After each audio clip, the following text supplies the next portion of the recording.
Hi guys, இங்கே பாருங்கள். எங்கள் வீட்டுக்கு பின்னாடியே வந்து எங்கள் கழனி இருக்குது. அதில் வந்து இன்றைக்கி உளுந்து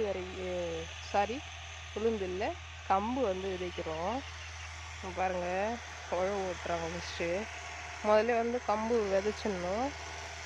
கம்பு வந்து விதைச்சிட்டு அடுத்து வந்து உழவு ஓட்டணும். அது மேலே பாருங்கள், அது ஃபுல்லாமே புழுதியாக இருக்குது இல்லைங்களா, அது ஃபுல்லாமே இப்போ ஓட்டுரும்.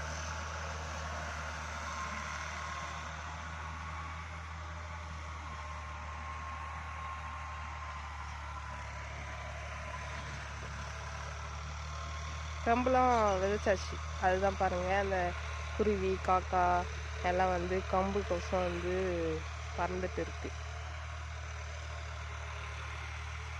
நல்லா உழுதுட்டு இது பண்ணிடணும்.